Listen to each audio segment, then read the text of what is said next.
আসসালামু আলাইকুম প্রিয় দাখিল ২৬ পরীক্ষার্থীরা, কেমন আছো তোমরা? আশা করতেছি অনেক অনেক ভালো আছো। তোমাদের জন্য আমরা নিয়ে আসলাম বাংলা প্রথম পত্র সাজেশন প্রস্তুতকরণে মোহাম্মদ নাফিস ওসমান, ইন্সট্রাক্টর এলপিএস এবং ছাত্র ইসলামী ইতিহাস ও সংস্কৃতি বিভাগ, ঢাকা বিশ্ববিদ্যালয়। তাহলে চলো আমরা এলপিএস এর সাজেশনটা আজকে দেখি। দেখো, সর্বপ্রথম তোমরা মান বন্টন দেখতে পাবা। মান বন্টনটা হচ্ছে তোমাদের পরীক্ষায় কীভাবে প্রশ্নগুলো আসবে, কীভাবে উত্তর দিতে হবে। আমরা জানি সর্বপ্রথম যে আমাদের এমসিকিউ আসবে 30টা, 15টা আসবে গদ্যাংশ এবং 15টা আসবে কবিতাংশ থেকে। মোট 30টা উত্তর দিতে হবে। 30টার মধ্যে প্রত্যেকটা 1 করে 30 নাম্বার।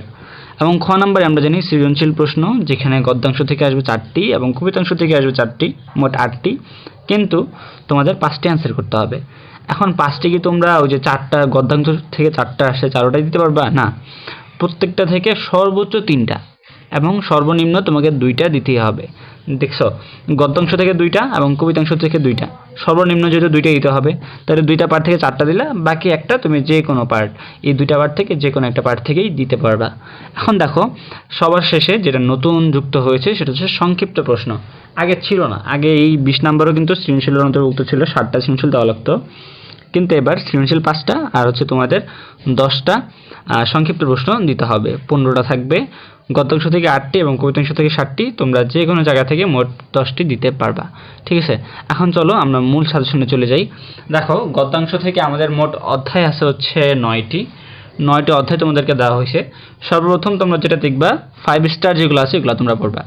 যেমন প্রথমটা এবং 21-এর গল্প, তারপরে আমাটির দীপু, শুভা, এগুলো হচ্ছে 5 স্টার। সুতরাং এগুলো আগে পড়বা, তারপর 3 স্টার, তারপর 2 স্টার, এবং সময় পেলে যেগুলো স্টার ছাড়া আছে এগুলো পড়বা।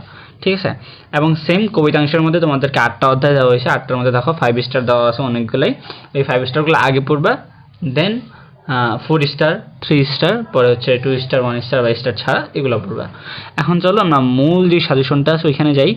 আমাদের সাজেশনটা এরকম হবে যে, এই যে দেখো, প্রথম সাজেশন, প্রথম অধ্যায়।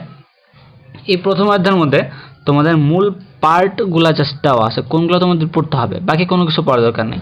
দেখো, নিঃস্বার্থভাবে একে অপরকে পরোপকার করা, অর্থাৎ উপকার করা, এই জিনিসটা তোমাদেরকে একটু পড়তে হবে এই অধ্যায় থেকে। এখান থেকে সৃজনশীল আসবে, একটা উদ্দীপক দিবে, এই আলোকে উদ্দীপক দিয়ে সেম এই জিনিসটা থেকে সৃজনশীল আসবে। তারপর আবার দেখো, মানুষের মানবিক ও নৈতিক মূল্যবোধের স্বরূপ, উপকারীর প্রতি কৃতজ্ঞতা প্রকাশ। তোমাদের কোনো কিছু বোঝার দরকার নেই, তোমরা জাস্ট এগুলো পড়বা, পড়ে দেখবো পরীক্ষার হলে তোমাদের এগুলোই লিখতে হবে। ঠিক আছে, এখানে মোট অনেকগুলো স্লাইড আছে, প্রত্যেকটা অধ্যায়ে বিস্তারিতভাবে বলা আছে।